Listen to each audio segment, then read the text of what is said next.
ok asalaamaaleykum yéen waa Gambia ak Sénégal ak suma am di jàmm yëpp ñi nekk on social media ku su nekk maa ngi laa nuyu sa tur ak sa sant man la again your brother seen xarit seen rakk seen mag seen nijaay seen jarbaat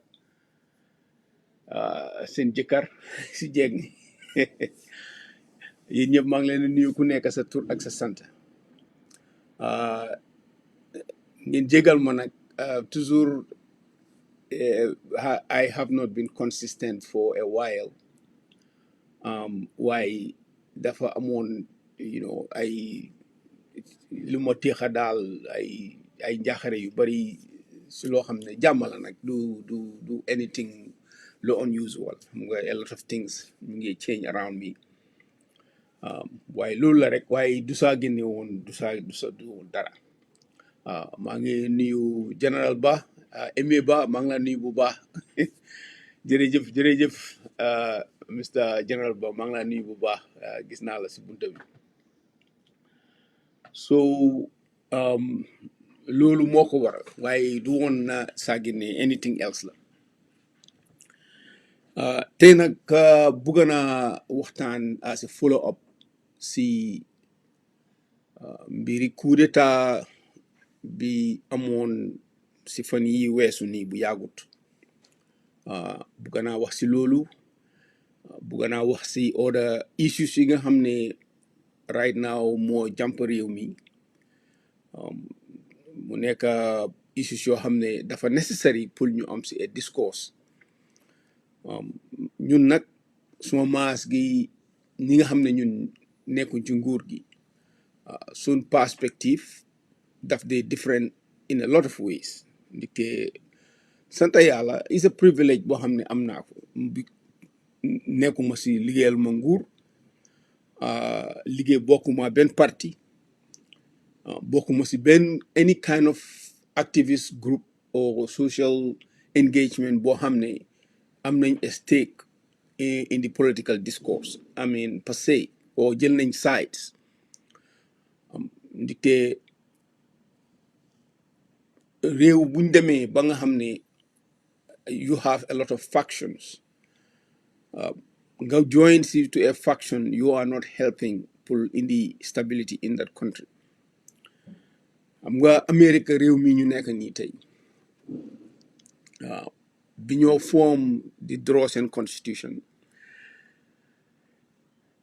the federalists or the founding fathers ñi nga xam ne ñoom ñoo sos tey Amérique bi réew diwaani Amérique am nañ ay exchange debate yu ñu doon def ñu ngi ko daan ooyee the federalist papers the debates for the constitution the federalists versus the anti-federalists waaye federalists yi eventually ñoom lañ gën a fësal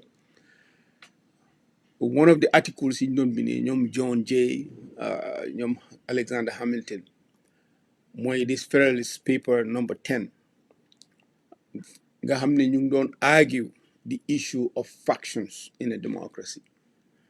And lan la factions day jur faction mooy ku nekk ak sa kuréel ak xaajoo bi nga xam ne mooy moom la démocratie mooy moom moo di jur si démocratie ñii ne seen xeet lañ faral ñii ne suma askan laa faral ñii ne parti bi laa faral ku nekk rek nga faral ki la saf loolu daf dee toog ba create a situation boo xam ne doo munatee am a republic in a society ndigte bu faction si amee doole dafa gën a nasaxal nguur gi nga xam ne moo nécessaire pour mun a indi jàmm si réew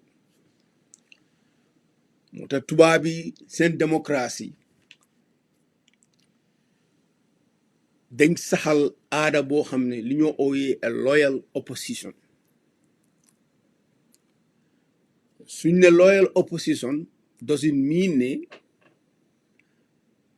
nga nekk opposition da nga lu nguur gi def rek nga tàccul ko déedéet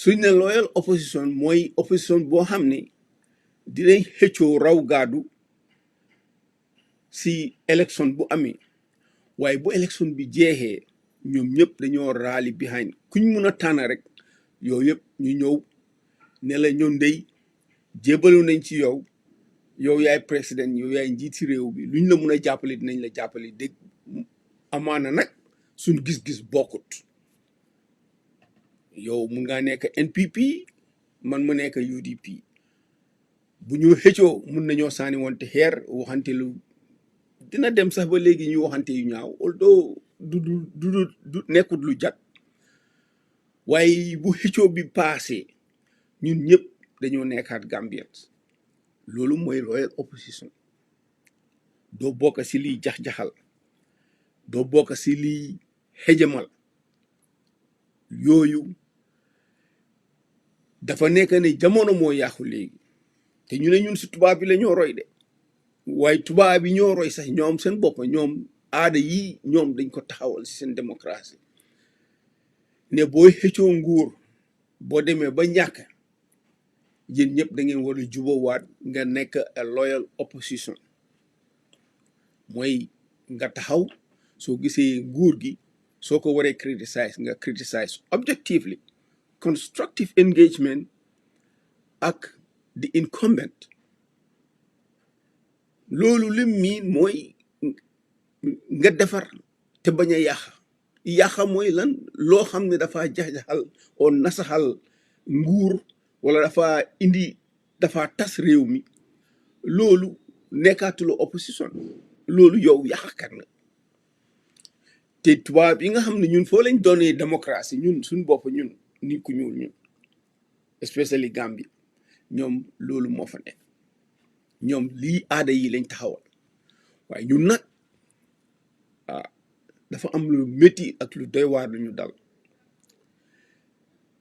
di nga dégg nit tey yàkkamti naa wax rek nga laal ko mu ne la it's my human rights I have freedom of speech waaye freedom of speech nekkul ne constitution bi daf la jox freedom of speech ne la nga wax lu la neex bu dee àdduna bi nag ku nekk da ngaa wax lu la neex nga def lu la neex kon àdduna bi dafa tas because boo defee lu la neex nga wax lu la neex keneen tam dina la wax lu ko neex dina la def lu ko neex te bu loolu amee it's total chaos ngay incite sedition si réew loolu du freedom of speech ñun ñëpp xam nañ ne démocratie bi ñu am every 5 years su fa nguur waree génn nit ñaa la sànnil katta nga génn bon noog soo nekkee politicien wala nga nekk nit koo xam ne da nga am kàddu si réew mi boo waxee ñaar ba ñetta ba ñeneen ba juróom di la déglu da nga war a bàyyi sa xel bu baax a baax li nga wax ko juñoon naa ko suma last speech suma last talk show bi ma def won naa leen categorically naka la people like Mustapha Danso naka lañ leen radicaliser because of ay politician fu su ngi wax yi ñoo wax naa leen even ñoom Yaya Jammeh sa Kamba in 1994 before 1993 1994 lan moo radicalize the young soldiers ñoo xam ne we are very junior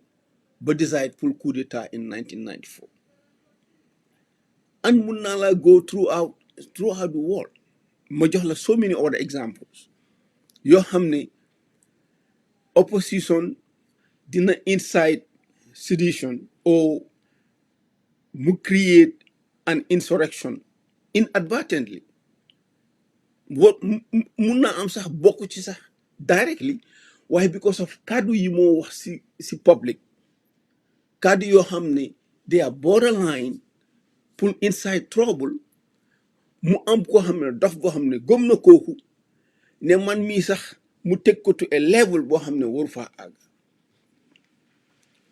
xam nga fan yii ñu ngee jaale Solo Sandeng because every life is important bakkan bu nekk dafa important amul benn bakkan bu nit war a oyofal because bakkan alali yàlla la moo muñ ko waaye boo xoolee moom history am taarixam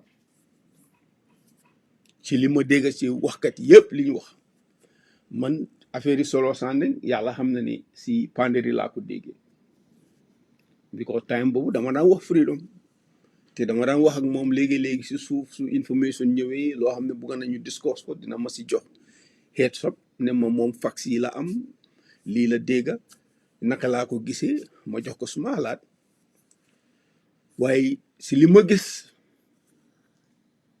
li ma óor te ñu bari wax nañ ko tey Solo Sandeng bi ñoo bugg a def a matter xaw ma ko personal life am xaw ma anything waaye li ma lóor te wóor mooy ba moo jóg UDP jógloo wuñ ko that's a fact donte ko nag moom daf ko doon def pour faral ki nga xam ne moom kooku la yaakaar ne kooku war a nekk président am na right am pour def ko waaye UDP jógloo wuñ ko ñi si diaspora bi ñoo ko jógloo te bañ laajee kilifaam di Ousseynou Dabo dafa ne moom yëgut te sant ko lim def sant ko si li ma dégg nag ñu ne kool nañ Ousseynou mu am ñoo xam ne ñu ngi si diaspora bi fii di wax ne ko waaw boo jógut Solo li ko dal rey nañ ko boo jógut ñun ñëpp nañ la dinaaw te kenn du la fi supporté loolu moo génnee Ousseynou lam doon xeex nag tey nag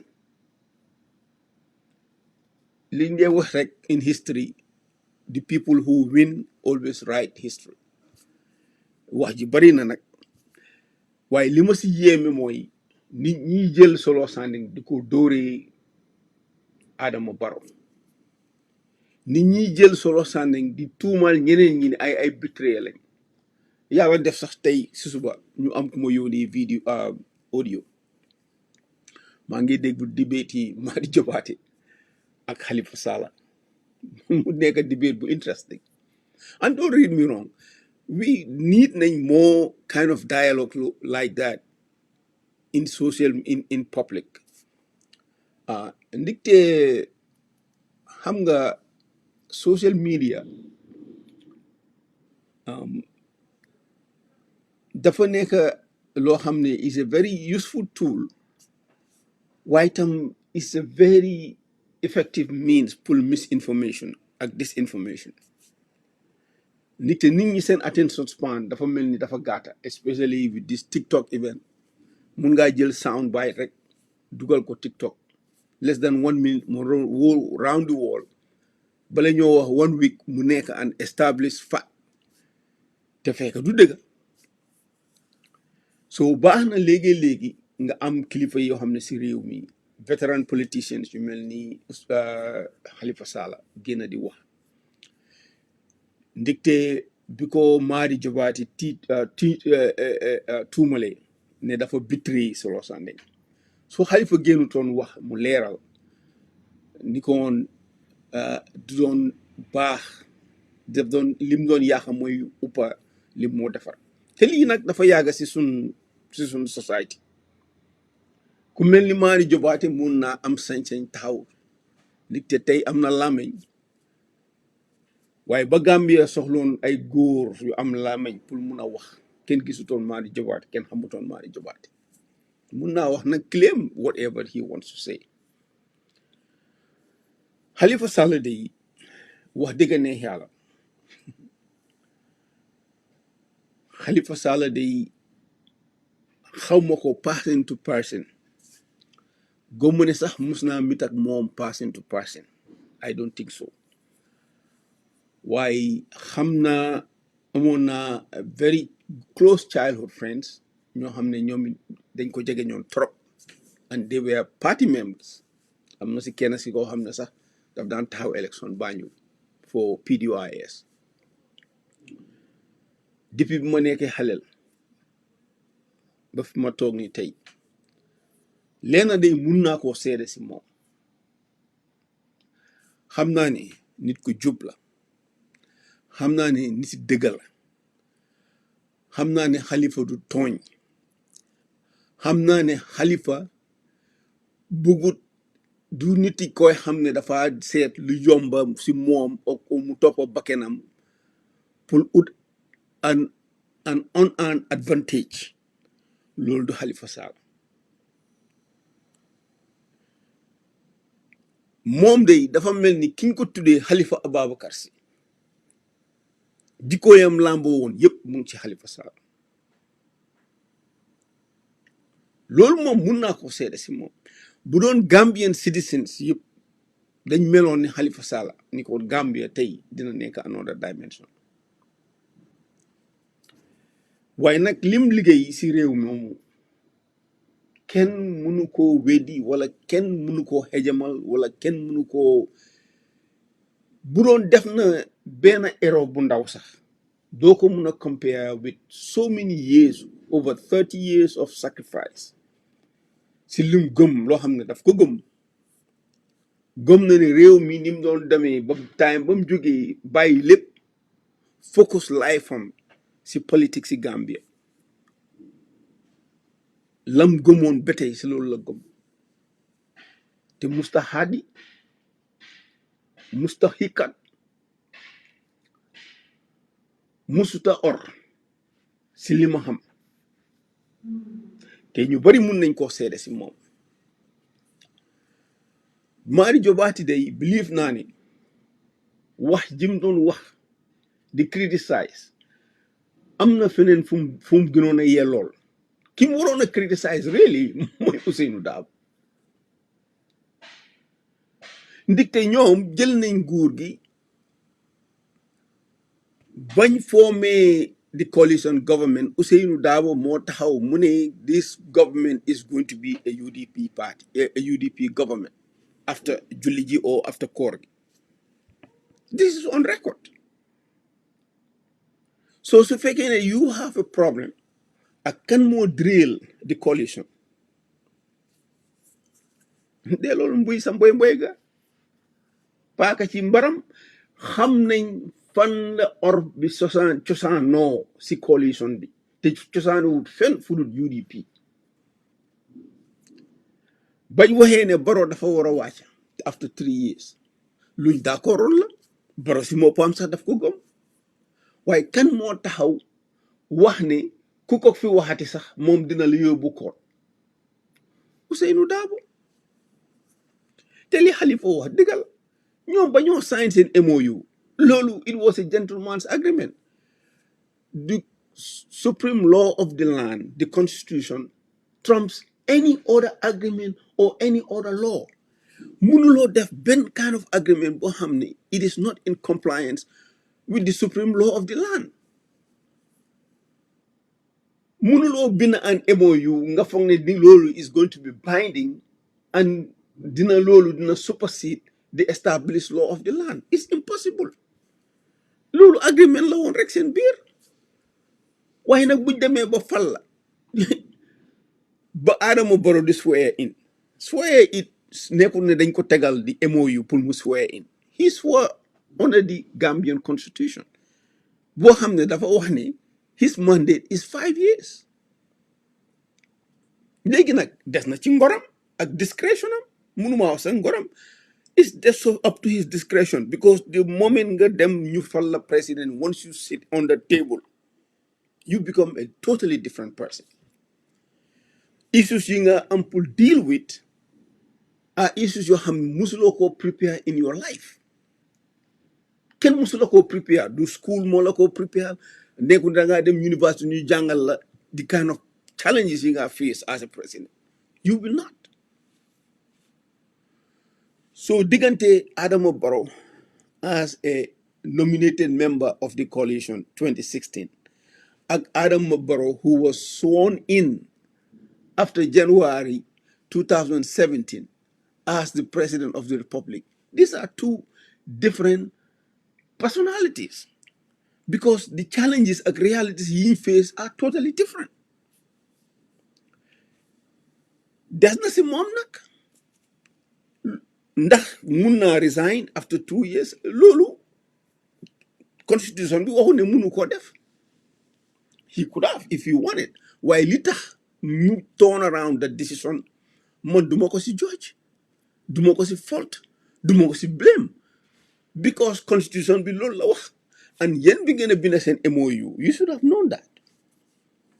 waaye sóoraalu leen ko si woon da ngeen ko based on goodwill and gentleman agreement. Wow, president nag du gentleman te he is not bound by any MOU. He is bound by the constitution of the Gambia. So moom bu demee ba toog mu gis other realities yoo xam ne moom gisu ko woon ba moo agree si agreement bi dafaa jël agreement bi teg ko aside. I'm not making judgments here. I'm just telling you as it is. Lii mooy the reality.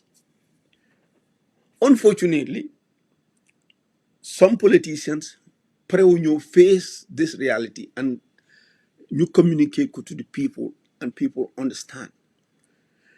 ñu bari ñu ngee wax out of emotions, especially these activists ñu mel ni ñoom Madi Jobaate ñoom foog nañ ne waaw ñoom bëgg nañoo nekk ñu create seen own new personalities in a new political space because of feel nañ ne am nañ a role to play in a sense. Léegi soo waxee kenn du la yóbbu mile two you know, so you can say nga challenge ku la neex nga sànni xeer ku la neex. Jamono social media la jamono social media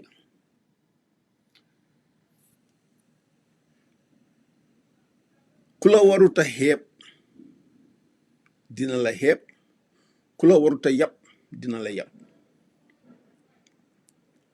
ñaar yi moo am si social media waaye nag dëgga Madi Jobaate ban moral standing la war a mun a am mun a dafa question the very person ki nga xam ne mooy the architect of change bi nga xam ne moo happen tey in Gambia.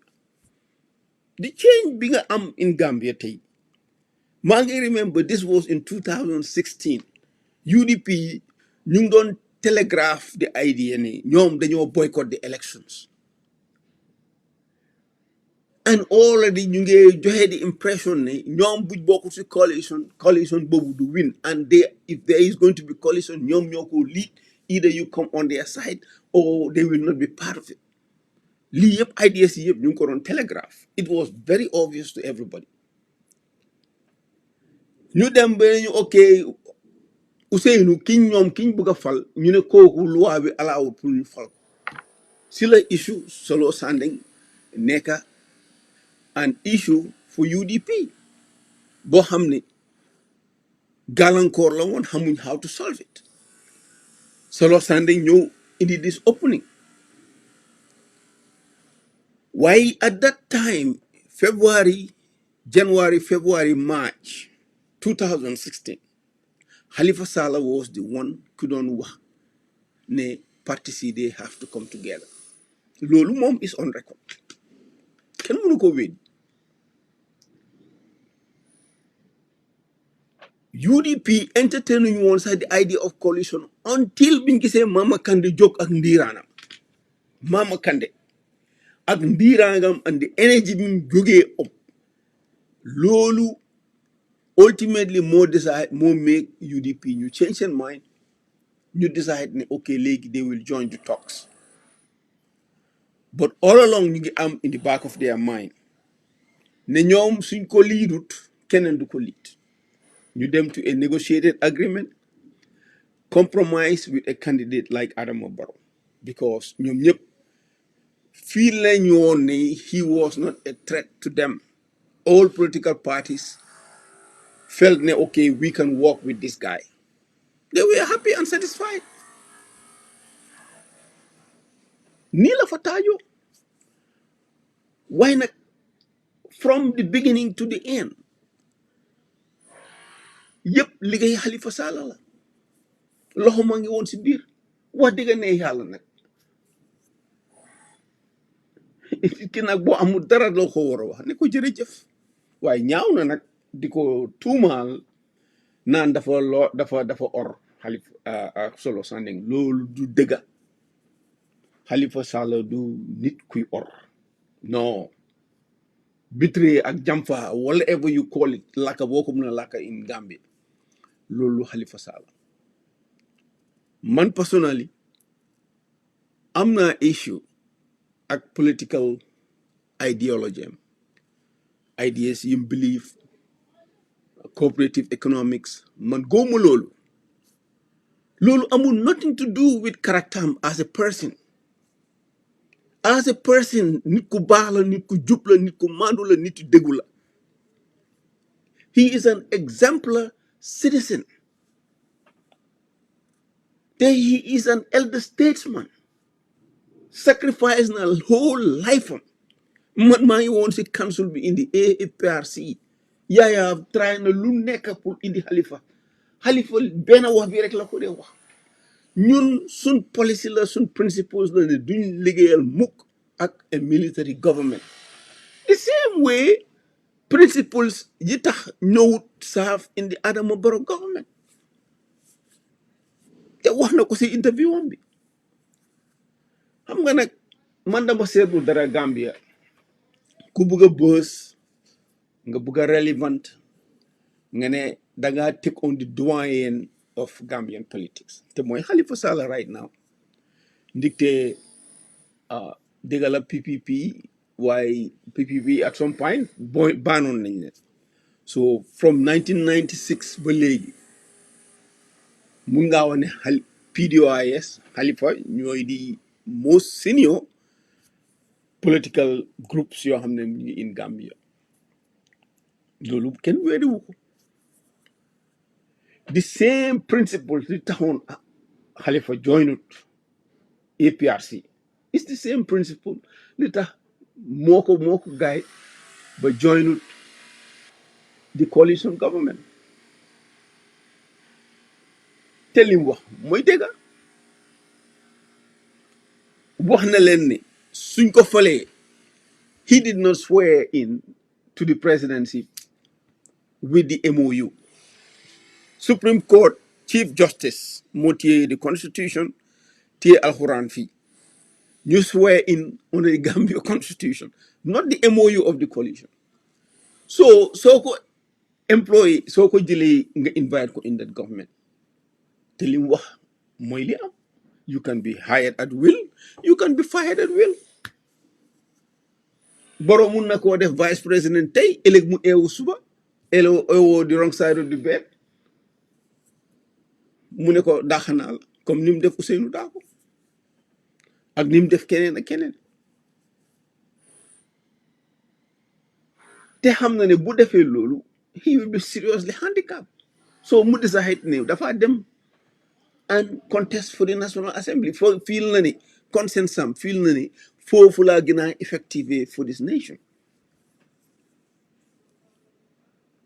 but dafa baax ñuy waxante dëgg suñ biir activisme bi ñu ngi ko yóbbu to a level boo xam ne waru fa àgga léegi foog nañ ni daal waaw léegi daal ñi gën a tallaamiñ ñoom daal ñoom ñooy waaja any issue ñoom ñu jóg wax ci seen opinion bugga koo force ci kaw nit ñi te li ko ma Halifa yëpp wax yëpp dëgg la yow da nga faraxoo réeroo constitution bi nga wax sax xamuloo ko the same constitution boo xam ne every day ñu ngi ko yàq xeme di wax ne constitution baaxul constitution faale wuñ ko even dem na si court si sax dañ sometimes daf day mel ni sax court si dañ dee bugg a ignore the constitution because of Yahya Jammeh te constitution boobu ngeen am in Gambia mun naa leen koo waatal is one of the best constitution in the world no sorry in Africa te lu wéer laa ko constitution boobu bañ koo binda man mii maa ko sabab man maa dem to Ghana man ak ndem si yàlla si Koro Ceesay ak ndaw suñu ooyee Julie Joyner nekkoon foreign affairs foreign ministry ñun ñetta ñoo toog man ma toog négocier ko ak président Jerry Rawlings ne ko ñun dañ bugg a ku ñu jàppali because of léegi ñu ngi form nañ ñu ngi on a transition period after 2 years dañ bugg a draft a new constitution Rawlings mu ne ma yéen suma ay raka ngeen suma brothers ngeen and I'm a pan-Africanist anything loo leen need I will give you the best and the brightest in Ghana ngeen mun a dem draft seen constitution si la ma boolee ku ñu wooyee Kujo Chikata mooy woon national security adviser mu boole ma Iban Chambers boobu Iban Chambers sax booy Kwame Ahoy la mooy woon the lands minister Kwame Ahoy law professor la woon in University of Ghana for so many years foog naa foofu la ko dem si yàlla si kuru sax xamee woon in University of Legon mu boole ma Kwame Ahoy ñu indi keneen ku ñoo ooyee Justice Kuwe ñii fa lañ toog ñu strategize naka la ñoo create the 1996 constitution 1997 constitution bi nga gis ni tey is a carbon copy of the Ghanaian constitution carbon copy la amul very very little difference naam dëggal la nag Yaya over the years téye na di cexit caxat di génnee di sànni di dugal di génnee di sànni yoo xam ne it was almost an abuse waaye nag and I will give credit to Madi he made a point and I completely agree lan moo teree woon coalition bi bañ jëlee nguur win majority of seats in the House of Parliament lan moo leen teree jël revise comme li Halifa wax ameen laws yi nga xam ne mun nañ koo ameen si constitution bi li si des ñu refer ko to the for a referendum lan moo leen stop from doing that it was simple as that waaye ñoom bañ toogee lañ njëkk a def mooy li arrangé UDP nañ ko waxte dee age bi lañ génnee because of kan la arrangé Ousainou Darboe den ñu génnee other laws yi nga xam ne daf leen a allow pour ñu mun a poach other MPs from other parties basically from APRC pour mun na they can cross carpet te dara du leen si fekk they change that li leen arrangé moom def nañ and they were preparing for a victory boo xam ne ñoom loolu lañ doon séntu because they seriously believe on it after 2016 UDP is going to rule Gambia forever this was their estimation nit ak ene yàlla ak dogalam ñu dem ba àdduna def ñoom ñu neen jubóowuñ ñu ku nekk tas seen jataay tas ku nekk dem sa yoon this is the reality Ousainou Darboe si boppam xam na ne constitution boobu ngeen am in Gambia 1997 constitution moo ko arrangé ndaxte réew moomu am na doole yoo xam ne foog nga jox ko a leader boo xam ni moom moo mun a doxal réew mi mun a dem si kanam waaye di new constitution bi ma gis ñu draft loolu du constitution de that was a project in social engineering because constitution boo xam ne dangaa jël nit ñoo xam ne kenn electu leen nga jox leen doole ba pare ne they will not be accountable to anybody loolu amul fenn si àdduna bi waaye that's what they wanted to do empower George si pour ñu def lu la neex empower sax ba even government officials civil servants jox leen doole boo xam ne nit ñi joxuñ leen ko so ñoom they will be there politicians yi ñooy go in and go out waaye ñoom they will be there forever di leen manipulate the way they want loolu fan nga ko gis si àdduna bi fan nga gis loolu si àdduna bi but you know factions comme ni ma la ko waxee woon in the beginning factions mooy the biggest threat to a democracy te dëkk bi fi mu nekk ni dafa polarize boo xam ne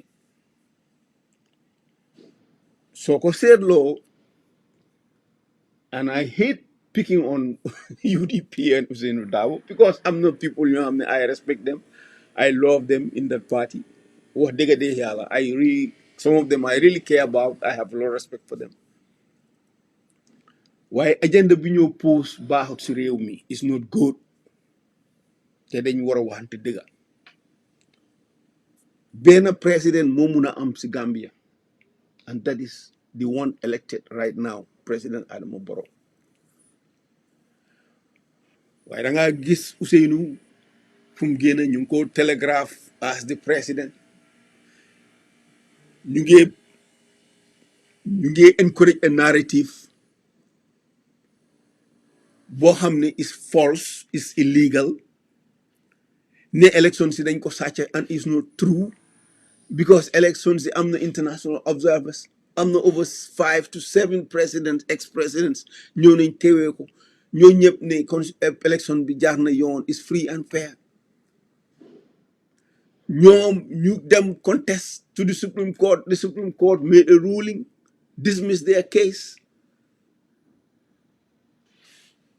that argument that narrative dañ ko woon a very long time waaye defuñ ko but until recently a Senegalese toog si National Assembly Sénégal wax lu ko neex and then Ousainou Darboe pick it up di ko telegraph but eventually ñu toog ne discover nañ ni there is a coup d'état there is a connection with all these things going on I'm telling you just because ne ñoom li ñoo def is illegal doesn't mean it's right America fii am na a talk show host ku famous ku ñu wooyee Sean Hannity on Fox News right now ñu ngi ko dispose in courts for defamation because dafa taxaw di wax ni election bi fal Joe Biden dañ ko sàcca and I don't know what is Gambia government did ku fa wax ne election yi Gambia Adama Barrow dañ ko dafa sàcca election dañ ko war a sue for defamation take them to court su dee Ousainou Darboe moo ko wax fu mu ko waxati you take him to court because loolu is a defamation loolu dafa incite strife and stress si dëkk bi ba dëkk bi du indi chaos dëkk bi du am jàmm élection bi jeex na Adama Barrow win na try leen ngeen daxee seen wërsëg in the next election that's the honorable thing to do why talk di sos di wax make irresponsible comments di junjane sax nguur gi dina daanu dinañ ko daaneel illegally how do you expect naka la nit mun a running a country like that it's impossible dafa mel ni rek comme li njee wax rek di proverbial benn nit di gas fukki nit di suul benn nit di gas fukki nit di UDP they need to change their narrative and the rhetoric. You are not a party of activists. You are politicians, responsible politicians. Activists ñooy toog di wax waxi kesew comme ñoom Madi Jobaate di tuumaal fii nit ñi, you are a betrayer. Te yow li nga wax xamuloo constitution bi li nga wax mënu even simple te mu ne am na masters in law de, but even constitution sa mënut a read li ko ne jaxarang ne fang mënu koo read mënu koo understand between difference in shall and may ak you can xamul moom mu ngi impose his own ideas and his own reading in the law. That is activist for you. Moo tax man mënuma dem ak activist never, because they are not real. And Hadi Falim Koron is true. You are living in utopia. Because they don't talk Delaware Gintarek. Gambia should be like this. Why is this? Dëkk ci mer every day lu nekk yaa ngi mer. Lulu say is not healthy. It's not healthy for you. It's not healthy for society. Really, it's time. President Ngur amna responsibility. We will hold them accountable when it is necessary. Waaye itam ñun itam war nañ di xoolante suñu bopp ñu ni neen ñuy wax luy defar te bañ a dugga si luy yàq. Am na yenn narrative yi if you encourage it for too long it's not good for that country. Soo leen ko defee Yaya Jammeh ngeen def ko Adama Barrow na leen óor ne yéen ëllëg soo leen fa toogee keneen dina leen ko def. This cycle never stops. Waa loolu ba kañ? You have a country to run. 50 years, 50 plus years after independence, still, you guys still wrestle with problems. You know, 2, 3 generations back, still, soon Ninyanko suffer.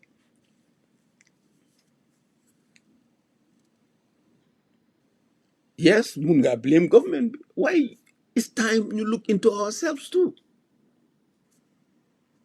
It's not right. I encourage debate. I encourage the whole public officials to account. Why nga def ko si yar ak tegin, nga def ko si lu jub, nga def ko si tek ko si dëgga. Why tuumalante gi pour just you want to have an instant fame. Oh, I take on Halifa Sallah. Oh yeah, if I can take on, go and take on Ousseynou Dabo. Mom when they me. If you want to know who betrayed Solo Sandel, so-called betrayed, man, I don't believe anybody betrayed Solo Sandel. But start with Ousseynou Dabo and UDP. Because everything ligay tahawalon pour muna indi a system, so-called system change in Gambia. UDP ñoko topido sani ko sa xaj forms an own tactical alliance. This is all on record. Taxaw ne ñoom this is going to be a UDP government. Taxaw ne lii is tekki.com ku bokkut do ku bokkut ci gerte gi doon naan ci meew bi. Lii yëpp dégg nañ ko fii gis nañ ko fii waaye naa fexe gi nekk si this so-called activist is just so stifling. Doo gis mukk ñu toog ñu challenge UDP. Never. ñoom dafa mel ni UDP is a activist party somehow. Because activists yi ma gis yëpp social media foofu lañ dee find solace all the time dañ dee bëgg a ingratiate seen boppa ak with the UDP folks and they have some few influencers ñoo xam ne soo toogee saaga Barrow rek ñu ñëw cross comment tagal tàccul man mi sax dañ ma koo def fii léegi-léegi ma yekka Barrow xeme ñoom ñoom ñu ñëw tàccu fula foro lépp foro jàllu jëri fula foro waaye su ma against UDP rek ñu door di ma saaga bring our money back a missing million. Allahu akbar. I mean réew duñ ko mun a yóbboo nii my friend. Ousseynou Dabo mënuta am barke o ñaan ba weesu nit ñi jël seen karta sànnil ko fekk loolu amut waxuma de du nekk président de waaye dina jafe de dina jafe lool. Why UDP has to change your narrative. You have to change your narrative. Boy, in order democracy has to begin from in your own house. Political parties ñooy the breeding ground for the national politics. Ñooy the foundation for the national politics. So the foundation is not based on solid democratic principles. Man duma mun a am yaakaar ne yéen soo leen jëlee nguur gi ëllëg di ngeen mun a consolidate democracy in the country. Su dee yéen a ngay jël benn nit ngeen ne mooy war a lead party ba faw mooy di their leader, the eternal their leader. Kenn du ko contest. There is nobody else qualified to be a flag bearer but Ousainou Darboe. I have big questions for the democratic process in that party. This is me. I have a right to criticize that because they have an impact in the society. The narrative began gaining out every day, munge add to the toxicity of the discourse in that society, and it's damaging that country.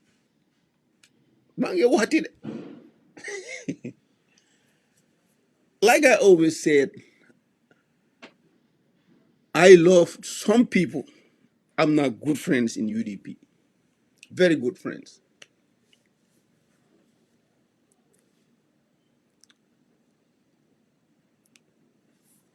Modu Sabally is my good friend. I love the guy. The same UDP ñoo has Demba. The same UDP ñoo mastermind the Jane Commission. We all know that. Mom si bopam wax na ko. Ma mom am nañ that conversation. Because dañ ko mere woon defoon nañ fi a tax commission. Mom Mamadou Sabally mooy woon the secretary of he was an official si tax commission ak Mama Jani naka Mama Singate commission. And they find them liable or culpable for tax fraud. Mom Ousainou Darboe, Surahata, the chairman of the Jane Commission, ak Ami Bensouda. So it was payback time for them. Yes, Hamnane Sabally, he was just overzealous as a young man. Yaya Munko Jeli from nowhere and give him all above all everybody else. Katapolko to the top. And politicians do that all the time. Ablaye Wade did the same thing to Macky Sall. Jeleko from nowhere against the best advice of some of the PDS prominent politicians in against their best advice. Wade Jelko, Rombo Nyep, Jelko Jel Tekusiko Nyep. And you see how they end up. Yaya Tam did the same thing with Nakal Turati, with Sabally. Take him from nowhere and catapult him to the top. And he was young. Muna, you can forgive him for that. He was very young, naive, and Yaya was manipulating him. Halisim don dem jël si central bank. It wasn't him. Ñun ñëpp xam nañ loolu. UDP xam nañ loolu. But ñu ko doon xama. Every day ñu ko xama. You are a thief. You are that. You are this. Bëgg ko ci tëj. Thank God you have a president boo xam ne, you know, and loolu ay dama ko naw si Adama Barrow. President bu dul hold grudge. La ilaha illallah. Here, Yàlla may na Gambia a lot. Because bu doon hold grudge, ni kon dëkk boobu tas na right now. ñoom UDP ba Jane commission report bi génnee kennal rek lañ ci tagetoon mooy Ousainou mooy kii naka Modou Sabally. Duma ko fàtte mukk amul luñ ko yekkut on Kër Fatou. I read it.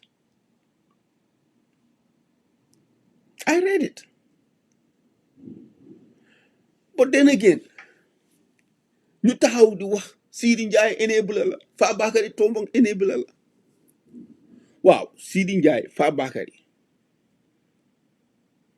regardless of loolu mun a tuumaal xanaa kañ guilt by association but all of a sudden tey Mamadou Sabally is a hero in UDP. Now how can you reconcile xam nga liñ tubaab de ooyee cognitive dissonance ngay entertain two contrasting ideas in the same mind loolu mun na laa indil psychosis.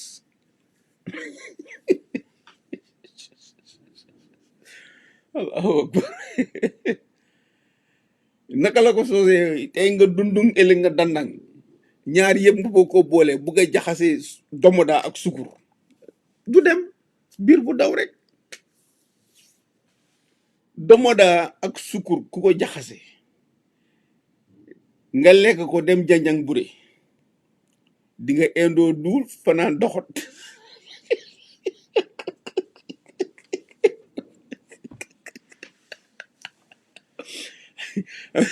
nga ma nekkee njël njuli loolu lañ daan woy demoon naa janjambure te reeruma demaatuma janjambure indoo duul fanaan doxot ca run guy ga noo tax bañ demee ñu jooy ba xikkat juboowu ñoom mi leen di tojante boppa you cannot mënuloo entertain two contrasting principles or ideas or disposition in one personality, one mind. So you will turn your mind into a poison. Do muna taga o nga has Sabally demb ne Sabally dombu ba ne Sabally dafa saga sen head Sabally dafa sàcc xaalis si Gambia Sabally dictator enobule la woon ba pare nga ëlbateku in few years nga jël kooku ne kooku moo gën the whole party bi def ko the pillar or the campaign manager of the party and people di ko celebrate mu wax and luckily for him anam sant yàlla def na si ndox mu sedda waaye bu ko gaa yi toppoon dinañ ko téye de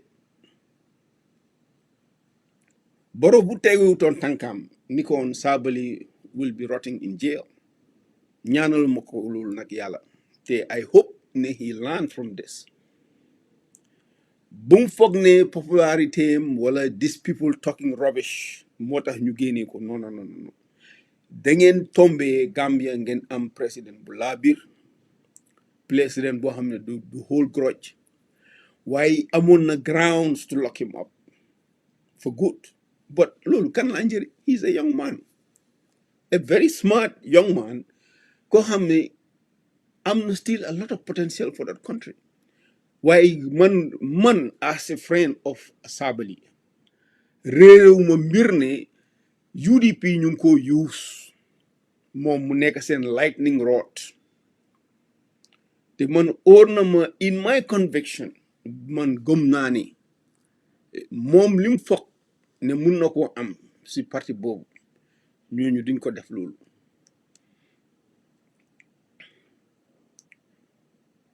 they might forgive for now but they will never forget because fañ jaar dafa sori de boo déggee olof mun la kii diw duma ko toppa dafa fekk fa ñoo dem moo soriwut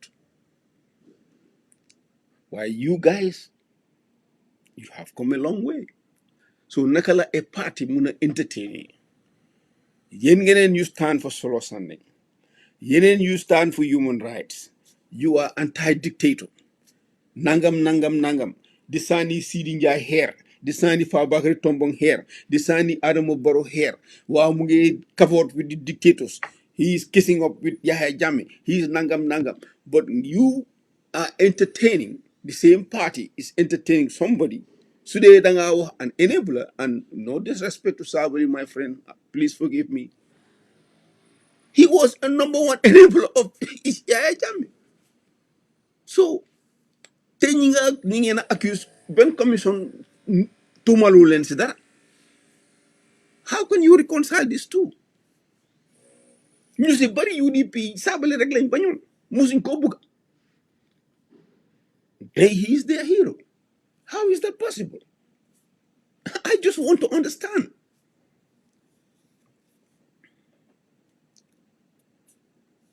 Loolu lim laa woon mooy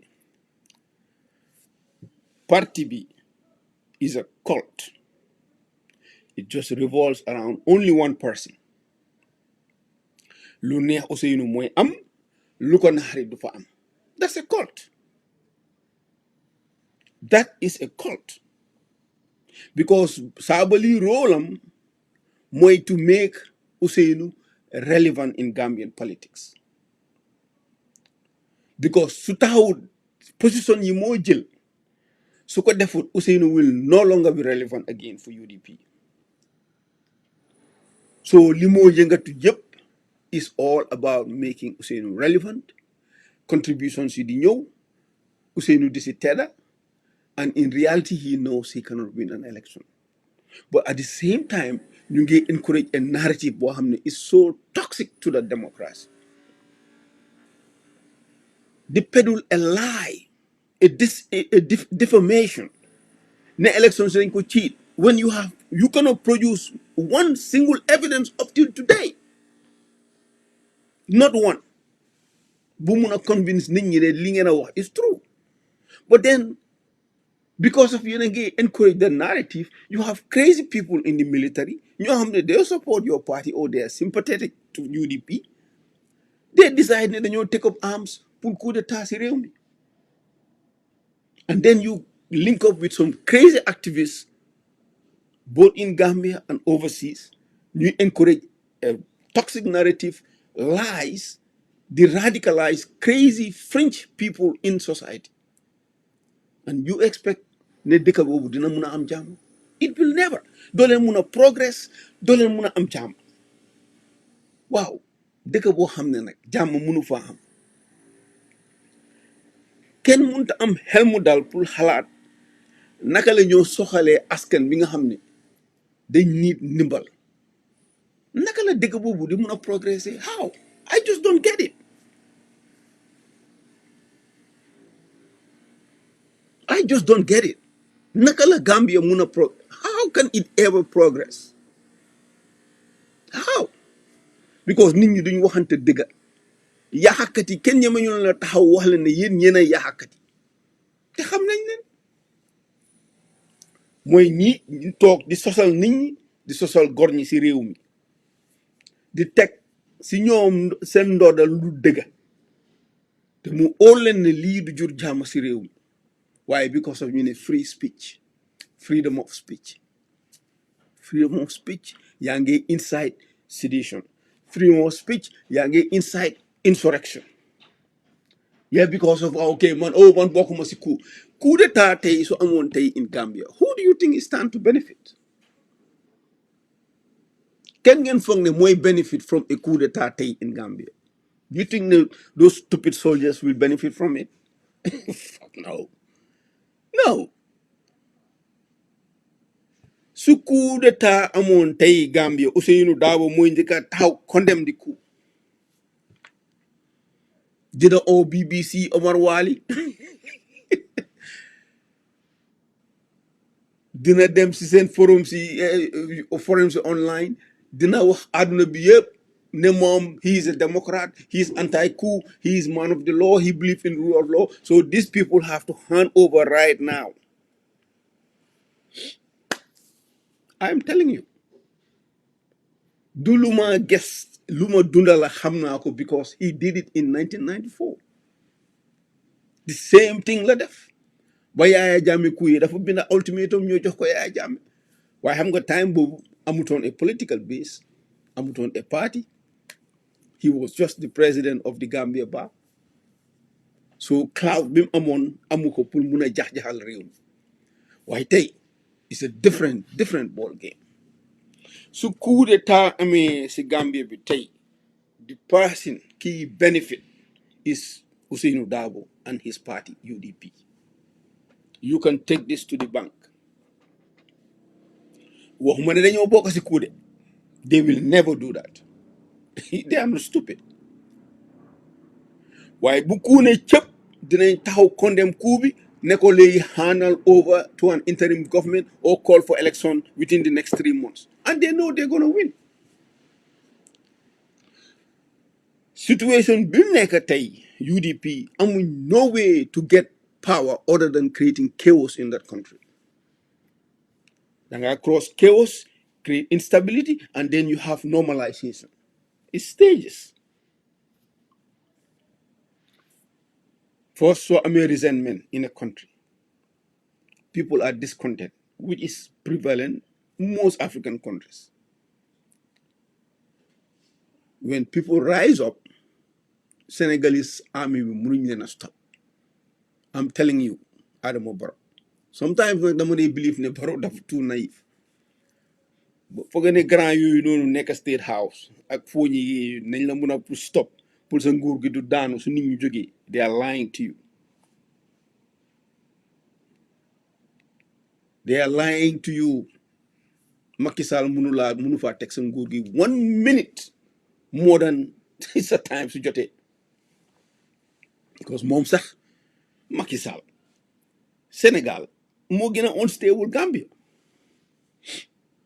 Sénégal tey moo gën a unstable Gambia. Macky Sall, anything can happen to him. Doomu aadama la comme man, comme yow, comme anybody else.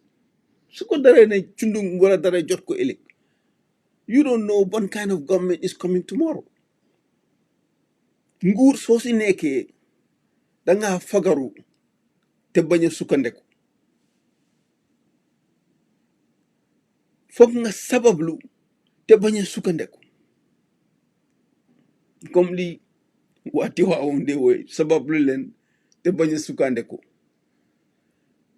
Nguur soo si nekkee danga sabablu waaye doo sukkandeku rek to a foreign power. Ne ñoom they will keep you in power. You are committing suicide. Suicide nga commit. You don't know ëllëg chaos mun naa am Sénégal. ñu ngi nii ñu ne dañoo try ñu ngi fexel Ousmane Sonko and Ousmane Sonko has a very huge following. Loolu rek mun naa cause insurrection in Sénégal. Nga bëgg koo téye di ko ne danga koo tëj and people believe ne kooku deful dara da ngeen koo jaay doole. The people will get up and they will revolt against the system. And then what are you going to do? Ki fa toog mun naa eewu suba ne sax yow xariti Macky Sall nga woon I want all my people out of your country. Forthwith. Senegalese yi génn nga am a huge security vacuum. Just like it happened in 1989. Abdou Diouf, Jawara, they had a problem. Abdou Diouf withdraw Senegalese soldiers. You create a huge security vacuum. That security vacuum more topper the government, more plagued the government of Gambia until 1994 we could be happening. And looks like Yenenge repeat history again. Very sad. Very sad, my president. Wax naa leen several times. So leen buggee stabilize dëkk boobu. Although going to extend to the ECOWAS, people trying to find a law. You cannot do that. You cannot do that. No law form a super government above governments. I don't know be ega good foof. Mun nga create laws yoo xam ne dafa difficult. Xam nga through naka la states di transacte within themselves, within ECOWAS. Why munuloo impose any kind of foreign authority on a sovereign state. I don't know be ega good foof. Because so buggee impose those kind of conditions, foog nga am the resources to back it up. So ne da ngeen a ban coup in ECOWAS and Nigerian army decide pour coup. But ECOWAS force moo mun a stop the Nigerian army from making a coup. So are you going to send troops in Nigeria pour fight a war loolu doesn't make sense waaye Gambia ak Sénégal mun nañoo am bilateral agreements mun nañoo am a defense pact mun nañoo am a security pact boo xam ne dina integrate suñ forces just like li nga amee NATO forces or other regional blocks to an extent boo xam ne army bi will be so integrated the armed forces will be so integrated boy sax in the army sax duñ xalaati si or the conditions are do mun a arise te pour dem pour ñu toog naan dañoo coup d'état this is how you solve these problems why not nga alienate the Gambia army tegee leen side as if they are not loyal to their own country when constitution bi si boppam ñoom rek la authorized to protect the nation but nga bëgg ko outsource to a foreign force because of you feel so insecure so yow sa security rek nga after well, you are not concerned about the security of the state by extension soldat yaa ngi toog and loolu mu leen a naxari waaye amuñ a voice to express it because duñ politicians but mu ngi leen naxari so ngeen a manage loolu and it's the same process Jawara nii la fi doon def am na time Sam Sarr moo mu ne ba mu demee si office yi secretary general bi di ko wax mu naan ko oh, we have generals here from Nigeria and yada you're just a captain waaye kooku mu ngi ko doon wax the sentiments within the ranks boo xam ne moom xam na ko because soldat yu ndaw yaa ngi wax I was there we were all the time talking about coups waaye ñi si top they don't get it oh we have this generals from Nigeria we have the British Army okay and what happened then what happened by ñoom di jógee Yundum barracks the coup the generals were there what did they do nothing it's the same thing today with the situation with the Senegalese amul dara lu war a jaral Senegalese army ñu toog naa dañoo reyante Gambians yu pray correct seen own internal problem they will not do it because xam nañ ne buñ ci dugalee seen loxo it is going to cause serious instability for the whole sub-region so why they would just stand aside and nguur gu toog rek ñu négocier yow am concession yow nax la pour mun a am seen own peace of mind the best sunza one of the biggest strategies the best war mooy nga war without nga fight with nga fight without nga win a battle without fighting that's the best strategy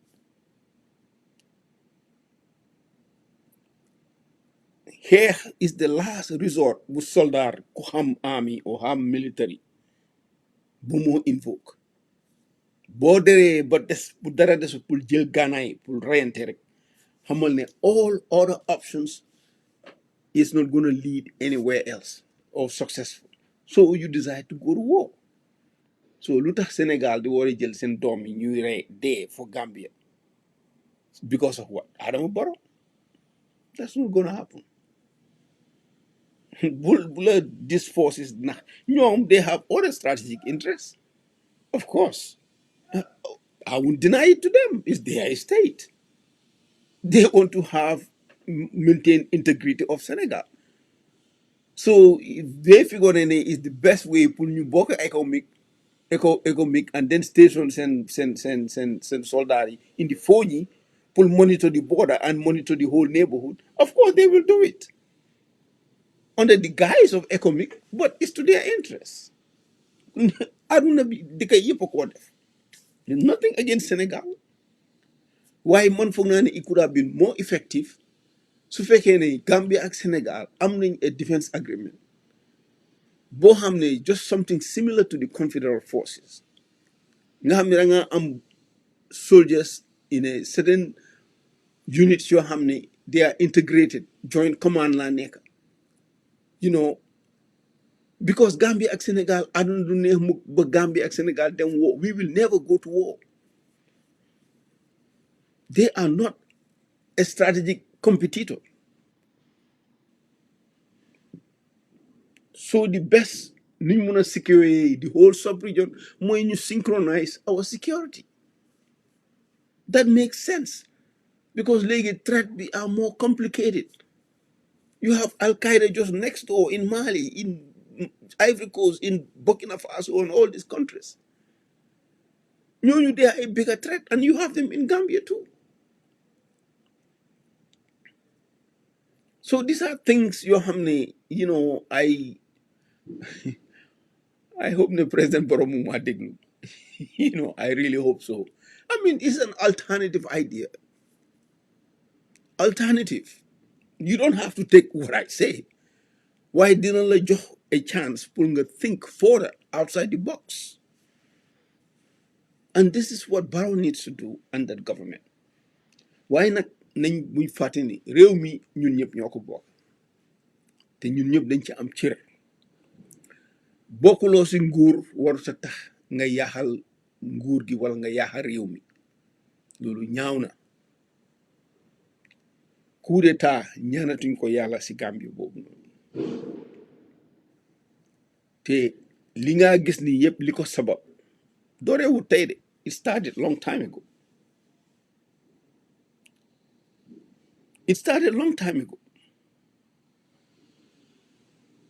From December 30th.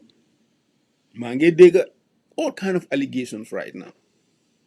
ndax dégg la du dégg waaye man óor na ma ni xamoon naa ne it could be possible. Because these are people dugal nañ am si dëkk bi. Until today kenn mënu laa wax yan façon weapons lañ dugal si Gambie si dëkk boobu. And these are people working freely. In fact ñu ngay joon sax liggéeyal government bi. A lot of the people in the government, they were part of it. waaye dañoo liberate from dictatorship. Are you serious? Liberate from dictatorship. Okay. Who defines kan mooy freedom fighter ak kan mooy dictator? Them. ñoom ñoo decide on ne Yaya Jammeh dictator la. ñu decide pour jël arms pour xeex ko in the name of liberating Gambian people.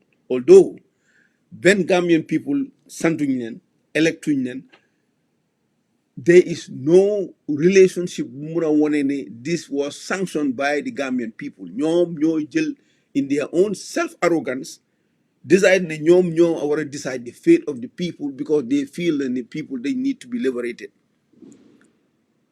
This was their own thing.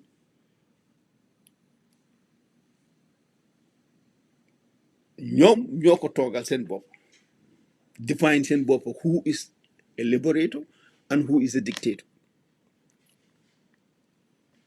léegi nag tey amaati nañ the freedom to criticize and also to decide kan mooy a dictator or can I corrupt, because that's what they're doing. ñu ngi frame Barrow as a dictator, Barrow as a dictator lover. So who knows ne ñoom itam duñ repeat lañ defoon jëlaat arms ne because kii we don't like him and they go after him.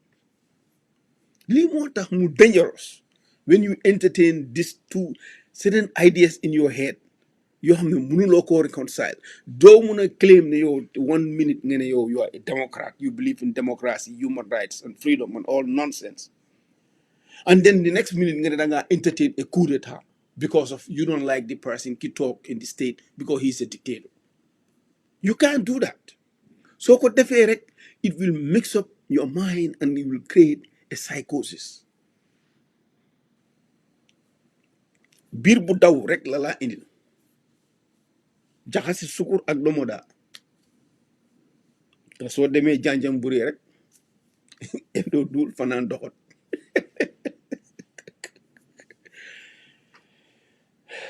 This is the thing though, we have to be careful. ñu seet ñu dimbalante ñu defar dëkk boobu ñu jégalante. UDP li leen Yaya Jammeh def naam métti na rey na seen militants tëj na seen militants toroxal na seen militants, jaay na leen advantage, disrespect na seen human rights. It's true, these are things that happen. waaye nag feeku am na leneen lu ko gën. waaw léegi man jekku naa man maa toog léegi damaa feyeku. South Africa su doon Nelson Mandela dafa feyeku lañ ko def la ko tubaab yi def for 20 something years 28 years ñu tëj ko teg ko benn place. sa maamati maam moom réew ñu ñëw tubaab ay tubaab jógee ba tugal ñëw ne yow bokkuloo fi amuloo fi right dinaay sa maam dinaay la sa baay dinaay sa doom dinaay sa future generation yëpp every kind of right boo xalaat. waaye mu ñëw ne moom talut feyu jégal na ñëpp nañ ñun ñëpp nañ boole suñu loxo ñu defar réew mi. Ghana Jerry Rawlings jël na ay judges comme niñ def Koro Ceesay. In fact the idea about Koro Ceesay foofu la ko Edward Singati jëlee judges yooyu ñu lakka foofu la Edward Singati lu ma leer laa leen a wax foofu la Edward Singati jëlee idea bi pour rey Koro lakka ko. ñu jël Rawlings toog na bés mu ransale over 300 people rey yóbbu leen firing squad rendi leen. loolu yëpp happen na in Ghana ak yu garaaw happen bañ paree seen TRR seen Truth Commission ñu indil ko John Kufuor mu ne leen man awma time pour toog di toppa ay wrongs yoo xam ne happenoon na in the past. lii du baax si réew mi fii dafa tas réew mi. is best ku mun a jégal na jégal ñi nga xam ne def nañ safaan ñu bàyyi leen ak seen conscience because bañ koo def it was legal. tey léegi nguur soppeeku nga ne dafa illegal. soo buggee rectify that te amuloo the kind of judicial mechanism, the kind of resources capacity yi nga need pour deliver justice. xanaa bu dara xewut sax under just normal circumstances America fii pour ate fi dëkka ñaata yoon ñu ngi jàpp fii nit America fii tëj ko for 30 years 50 years only to discover later by the any evidence ne liñ ko tuumaal defu ko. ñaata nit do you know how many every year dinañ gën release people failing millions dul jeex because of wrong prosecution. waaye nag fay ko dafa neex si ku toppa bakkanam muñ ak jégale nag yaaram rek moo ko mun ak ku yàlla dimbali. métti na waaye mooy li gën si réew feeku ak a neex. kii moo reyoon solo sang ni waa léegi nañ ko jàpp tëj ko loolu yomb na but the consequences. tey solo sanding suul nañ ko but guess who is smiling to the bank? du doomam du jabaram du njabootam. do you know who is smiling to the bank today? Antoumane Gueye, Sirif Tambadou ak seen family. they pay these people millions si court boo xam ne dañ ko drag over 5-6 years. just one murder case ñu outsource ko to private prosecutors, enrich those people at the expense of what we are fighting human rights and justice. xanaa xaalis boobu ñu fayoon ñoom Antoumane Gueye ak ñoom Sirif Tambadou xaalis boobu foog naa ni nga joxoon ko family Solo Sandeng tey moo doon ëpp yool tan nga jàppa this people, right or wrong, tëj leen si kaso bi ban njëriñ la am. Just one example. I mean, you have to be practical, man. You have a state to run. The state will do 1 day, 2 day, 3 day things. You never know in the next 5, 6, 10 years, can is going to be the president. Or one person in government may talk. But in government, mun na talk, ne li ngeen defoon yëpp is nonsense. Mu turn the tables on you. But when is this nonsense going to stop? Why nit ñi seen bakkan lañ toppa ak ñeneen ñi ñoom dañ lëndëm boo xam ne daal is unimaginable. Kii moo fi defoon kii moo fi nekkoon enabler man maa fi doon fight fii struggle bi nangam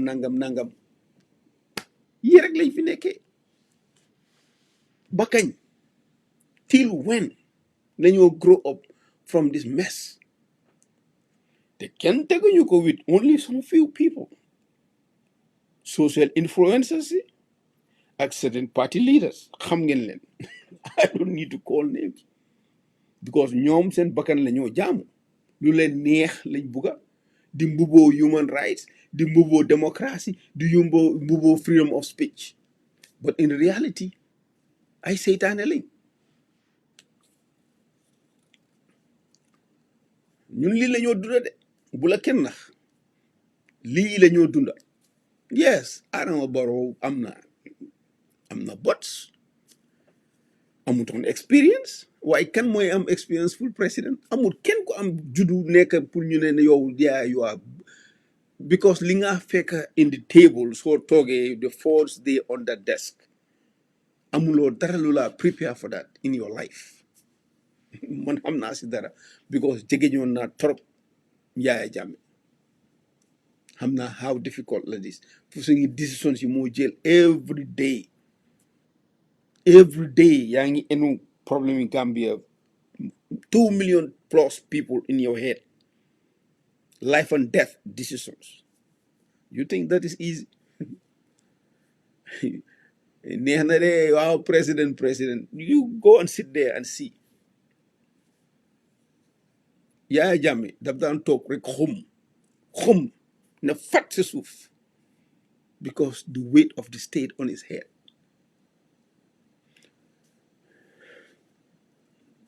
Waxatuma laa nag nekk président yi Gambians. La ilaha illallah ñu tuutee noonu ca yàlla. Président Barrow day li ma laa advice nga ne doo doon kaani du ma la wax ne nga nekk kaani de waaye jéema la nekk jaxatu ndóog waaye batan si moom bu ko nekk nga ne dangaa nga wexat. You have to because of realities yi nga diilal li nga am yërmande nag loolu naw naa ko si yow loolu lu baax la ku yàlla dimbali nga nekk njiit am yërmande mun a jégale te doo xool grudge yow yàlla dimbali na la a lot definitely because yombut de looloo gën a métti looloo gën a difficult dan si li Yaya Jammeh nekkoon because góor dëgga moo ko mun góor dëgga mooy mun a muñ lu la óor ne ñu ngi laa tooñ te am nga doole pour fayu nga discipline sa bopp bañ a fayu nit dëgg ku yàlla dimbali moo ko mun yombut de jégal métti na waaye mooy li gën si réew yene yi is best ñu let go ñu focus on naka la ñu développer country boobu seriously ngeen jégal ma xam naa ne nag mu ngi gën a guddi so 1 hour 30 minutes la promise on suma yaay dugga si na Hadi Njaay maa ngi laa nuyu bu baax a baax xam naa da nga liit waaye dinaa ko def dinaa def audio dinaa ko def video dinaa ko def on YouTube dinaa try daal as much as I can may ñëw at least once every week ñuy gën a waxtaan si lii waaye réew mi de bu leen foog mukk ne only nguur gi moo ko amee ñun itam we have a role to play. war nañoo seetante ñu ni neen suñ biir di defante njëkk ak tranga am na yoo xam ne nag si xeeti tooñ ak yi fi def lu la neex toppa sa bakkan loolu dafa yaaxa réew cause nit ñu mel ni Halifa Sallah mun nga ko criticize and I think ne sax moom bañul ko criticize